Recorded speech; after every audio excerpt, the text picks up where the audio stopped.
Hi friends, I am Farzana, a part of educational faculty in G&R Institute of Management and Technology. Discuss करते हैं अपना नया topic शिक्षा के उद्देश्य व आदर्श। तो शिक्षा के उद्देश्य व आदर्श इस प्रकार हैं। नंबर 1 है ईश्वर भक्ति व धार्मिकता की भावना। यानी ईश्वर भक्ति आप जानते हो कि बालक के अंदर ईश्वर के प्रति भक्ति, उसकी भक्ति और धर्म के प्रति भावना, उच्च भावना का विकास करना, ये शिक्षा का मेन उद्देश्य था। सेकंड है आपका ज्ञान का विकास करना। कहा जाता है कि ज्ञान जो है मनुष्य की तीसरी आंख होती है, third eyes. Knowledge is the third eyes of the human. तीसरी आंख होती है, दो आंखों से तो वो इस दुनिया को देखता है, इसकी लाइटली को चीज़ों को देखता है, बट जो थर्ड आइज कहलाती है वो ज्ञान ही थर्ड आइज कहलाती है। और इस ज्ञान से वो सच और झूठ को देखता है। उससे आध्यात्म भौतिक और जो उसकी बेसिक होती है यानी भौतिक और आध्यात्मिक उपलब्धियों को प्राप्त करता है। किससे प्राप्त करता है? जो उसकी जिसको थर्ड आइज किसे कहा गया है? ज्ञान का विकास। जब किसी के पास ज्ञान होगा किसी भी टॉपिक से रिलेटेड, किसी भी विषय पर अगर उसको अच्छा ज्ञान है, तभी उसको वो अच्छे से उसका कंपैरिजन कर सकता है। उसको ये कर सकता है कि ये सच है या झूठ है, ये अच्छा है या बुरा है, ये सही रहेगा या नहीं रहेगा। ठीक है, ये था हमारा ज्ञान का विकास। सामाजिक व राष्ट्रीय कर्तव्यों का बोध। क्या होता है? सामाजिक और राष्ट्रीय कर्तव्यों का बोध ये होता है कि माता पिता की सेवा करना, समाज की सेवा करना और गृहस्थ जीवन के प्रति सामाजिक व राष्ट्रीय कर्तव्यों का बोध। सामाजिक क्या होते हैं हमारे, जिसमें हमारे पेरेंट्स आते हैं, हमारे टीचर्स आते हैं। राष्ट्रीय कर्तव्यों का बोध होता है, ये राष्ट्रीय कर्तव्य कहलाते हैं। एक अच्छा नागरिक बनना, समाज की सेवा करना राष्ट्रीय कर्तव्य है। गुरु शिष्यों को यही उपदेश देते थे। समावर्तन समारोह में भी वो उपदेश देते, जब उनकी शिक्षा पूरी हो जाती थी और वो यही उपदेश देते थे। उन उपदेशों में से वो ये भी उपदेश होता था कि माता पिता की सेवा करना है, समाज की सेवा करना है, गृहस्थ जीवन के प्रति जो भी उनके कर्तव्य हैं उनको उन्हें पूरा करना है। जो भी राइट्स हैं उनके मैरिड लाइफ के लिए वो उनको फुलफिल करने हैं। गुरु जो था शिष्यों को ऑलवेज ये कहते रहते थे। इवन ये उपदेश वो उनको समापवर्तन समारोह पर भी देते थे। नेक्स्ट है नैतिक व चारित्रिक विकास। नैतिक व चारित्रिक विकास क्या होता है? यानी वेल कैरेक्टर, मॉरल के साथ मनुष्य जो है वो धर्म सम्मान आचरण में प्रशिक्षित करने से लिया जाता है। मनुष्य को जो है धर्म सम्मत आचरण में, धर्म सम्मत कहते हैं जिसमें हमारा धर्म इन्वॉल्व होता है, ऐसा आचरण, ऐसा बिहेव करने के लिए उसको प्रशिक्षित करने से दिया जाता था। क्या लिया जाता था? मनुष्य को धर्म सम्मत, मैंने आपको फिर क्लियर कर रही हूँ, ये वर्ड थोड़ा टिपिकल है। यानी धर्म सम्मत आचरण, यानी धर्म से संबंधित आचरण उसको दिया जाता था, उसको प्रशिक्षित किया जाता था। उसके आहार विहार, आचार विचार को उसके धर्म के अनुसार, धर्म के आधार पर सही दिशा, सही डायरेक्शन से लिया जाता था। ठीक है, ये होता है हमारा नैतिक एवं चारित्रिक विकास। चारित्रिक विकास जो है शुरू से ही धर्म और नीति, मतलब चारित्रिक विकास के लिए बच्चे को धर्म और नीति शास्त्र की शिक्षा दी जाती थी। किसके लिए? नैतिक और चारित्रिक विकास के लिए। उसको नीति शास्त्र की और धर्म से रिलेटेड उसको शिक्षा दी जाती थी। उन्हें ब्रह्मचार्य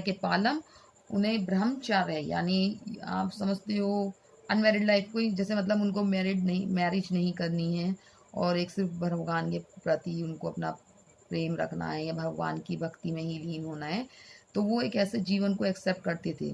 तो उसे कहते हैं ब्रह्मचर्य के पालन करना और अपनी इंद्रियों को कंट्रोल करना। जिस भी मनुष्य ने अपनी इंद्रियों को कंट्रोल करना, नियंत्रित करना सीख लिया, वो पर्सन समझ लीजिए लाइफ में सक्सेस हो जाता है। नेक्स्ट उद्देश्य था जीविकोपार्जन एवं कला कौशल की शिक्षा।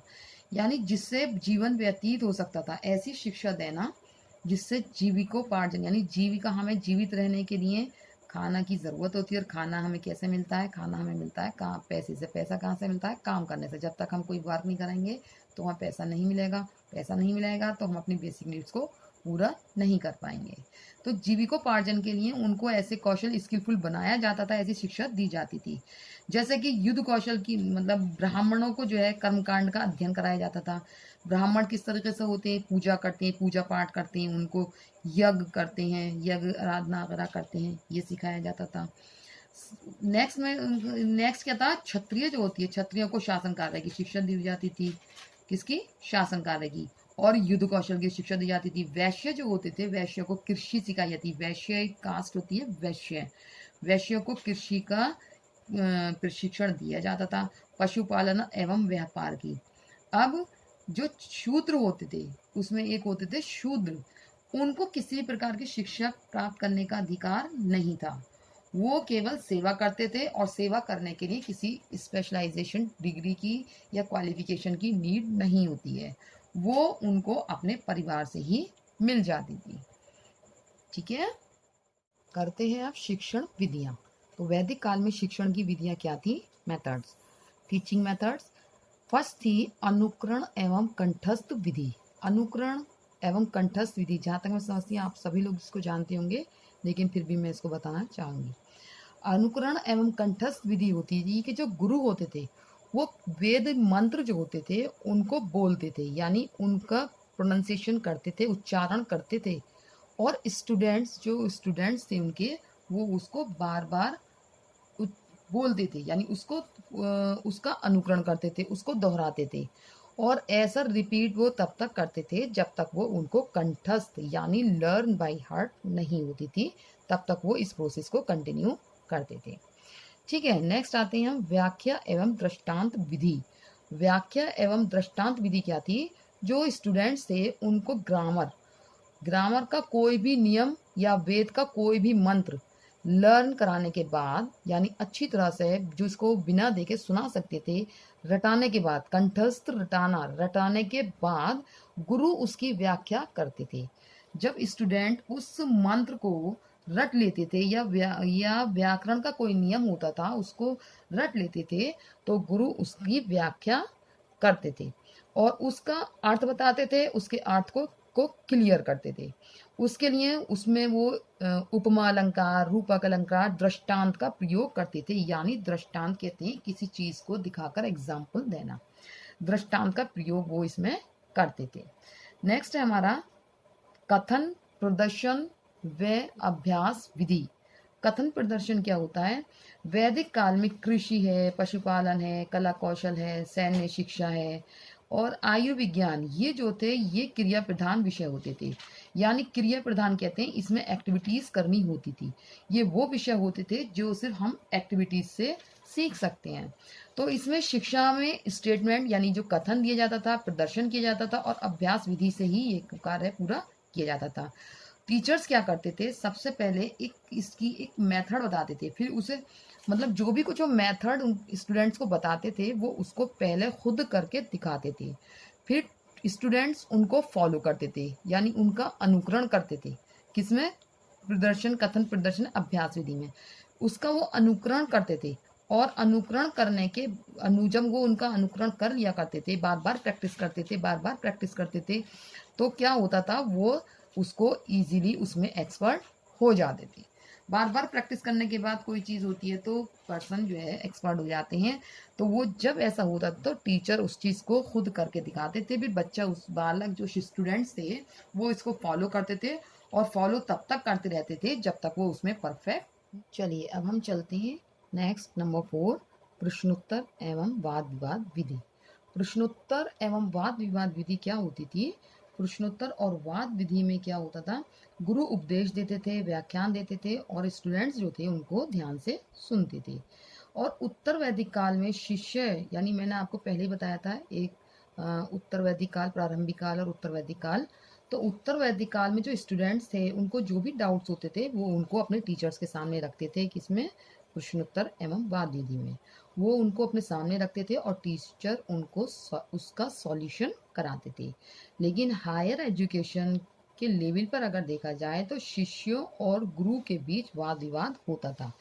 हायर एजुकेशन लेवल पर, उच्च शिक्षा में, उच्च स्तर पर, इन द सेंस उच्च शिक्षा में उच्च स्तर पर शिष्यों और गुरुओं के बीच वाद विवाद होता था, जिसे आज डिबेट्स कहते हैं। आज भी स्कूलों में डिबेट्स कराया जाता है। और ज़्यादा होता था कोई टिपिकल, ज़्यादा मतलब वो बहुत पूर्ण जो थोड़ा टिपिकल सब्जेक्ट्स होता था, उसके लिए जो विद्वान थे उनको बुलाया जाता है, उन सबको बुलाया जाता था और उन पर उससे चर्चा की जाती थी और बच्चे उन सबको सुनते थे और उससे रिलेटेड जो उनको नॉलेज मिलती थी उसको इंक्रीज करते थे, उनके नॉलेज में इंक्रीमेंट होता था। ठीक है, जैसे आजकल कॉलेज वगैरह में सेमिनार होते हैं, ये उसके लिए कहा गया है। नेक्स्ट आते हैं हमारा श्रवण मनन विधि। ये विधि जो थी, इस काल में क्या होता था, गुरु जो थे मतलब व्याख्यान देते थे, वेद मंत्रों को बताते थे, धर्म से रिलेटेड, दर्शन से रिलेटेड, जो और अदर सब्जेक्ट से उनसे रिलेटेड उनको व्याख्या करते थे। तो जब उसको बताते थे, उससे रिलेटेड उनको जानकारी देते थे, व्याख्या करते थे, तो शिष्य जो थे उसको बड़े ध्यान से सुनते थे और उसको ध्यान से सुनने के बाद उसको मनन करते थे, यानी उसको रियलाइज करते थे, उसको सुनते थे, उसको चिंतन करते थे। और चिंतन करने के बाद जब हम किसी चीज़ के बारे में सोचते हैं, उसको अच्छे से रियलाइज करते हैं, तो हम उसके लिए एक एग्जैक्ट रिजल्ट पर पहुंच जाते हैं। और ऐसा कब होता था? ऐसा तब होता था जब वो उसको ऑलवेज उसको प्रैक्टिस में रखते थे, जब उसके पर वो कंटिन्यू उसमें प्रैक्टिस करते थे। ठीक है, तो नेक्स्ट चलते हैं अपनी कहानी विधि। कहानी विधि जो थी, इसमें क्या होता था कि जो टीचर्स हैं, जो गुरु होते थे, वो अपने स्टूडेंट्स को कहानी सुनाते थे और उन कहानी से रिलेटेड वो उनसे क्वेश्चन पुट अप करते थे। लेकिन क्वेश्चन जो पुट अप करते थे, जो कहानी सुनाई है उससे रिलेटेड होते थे, बट लास्ट में एक क्वेश्चन कंपलसरी होता था। वो क्या था? वो ये था कि इस कहानी से आपको क्या शिक्षा मिलती है, जो ऑलमोस्ट ये क्वेश्चन है मॉरल साइंस की बुक्स में आज ही मिलता है। तो ये जो कहानी थी, ये कहानी विधि जो थी, आज की जो कहानी विधि है, जो आज का स्टोरी मेथड्स है, उनसे थोड़ा डिफर है। तो कहानी विधि में मेन क्या था? मेन